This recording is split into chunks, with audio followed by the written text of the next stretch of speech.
Le prince Harry a évoqué des blessures invisibles lors d'un gala militaire auquel il a assisté aux côtés de Meghan Markle à New York. Le prince Harry a occupé le devant de la scène lors du gala Salute to Freedom de l'Intrepid Museum mercredi soir alors qu'il honorait les récipiendaires des premiers Valor Awards.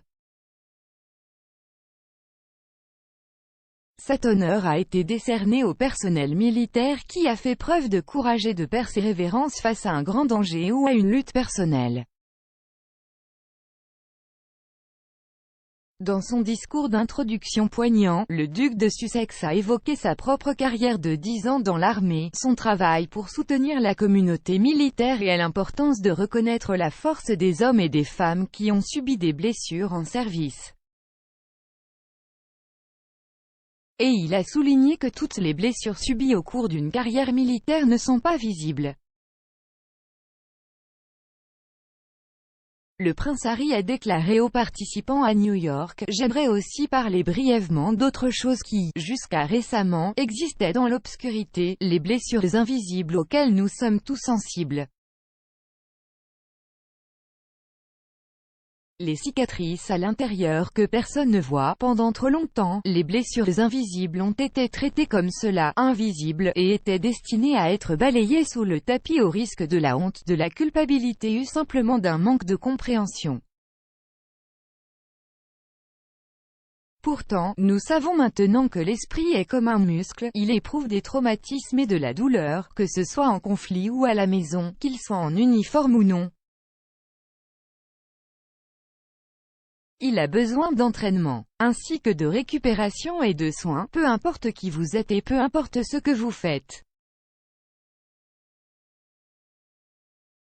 Le prince Harry a ensuite rappelé le travail qu'il avait effectué au cours des dernières années avec le ministère de la Défense pour créer Edfi, une plateforme conçue pour aider les défenseurs à rester en forme mentalement tout en entraînant leur corps.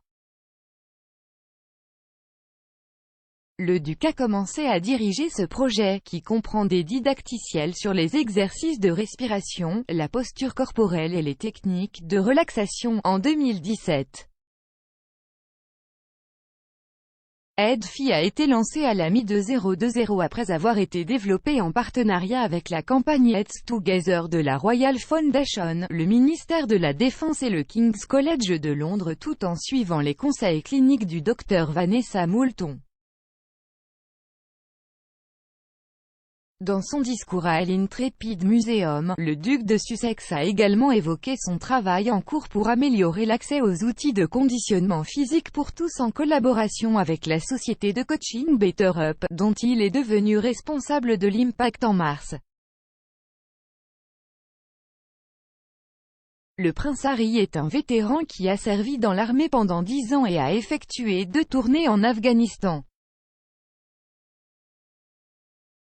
Après avoir décidé de quitter les forces armées pour se consacrer pleinement à ses fonctions royales, il a continué à soutenir la communauté militaire.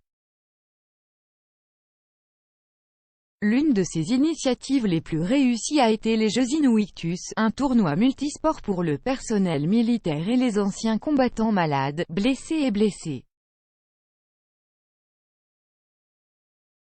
Le prince Harry s'est inspiré des Warrior Games, mis en place par le département américain de la défense en 2010, qu'il a vu en 2013 lors d'une visite royale en Amérique.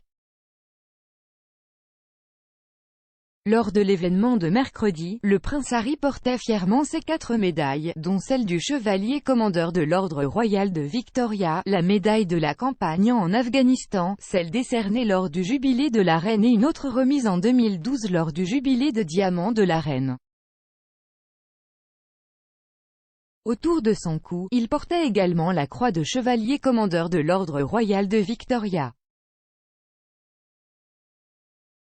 Harry était accompagné au gala par sa femme Meghan, qui a enfilé une robe rouge vif Carolina Herrera.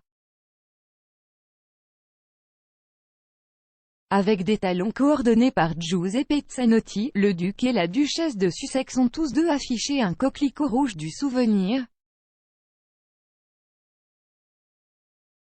À leur arrivée, Meghan et Harry se sont arrêtés sur le tapis rouge pour parler avec certains des récipiendaires des prix.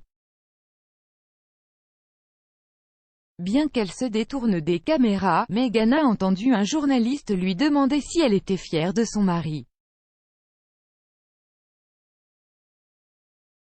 En se retournant, elle a souri et a dit « Je suis toujours fière de lui ». Meghan est arrivée à New York plus tôt cette semaine pour participer à un sommet virtuel organisé par Dealbook du New York Times.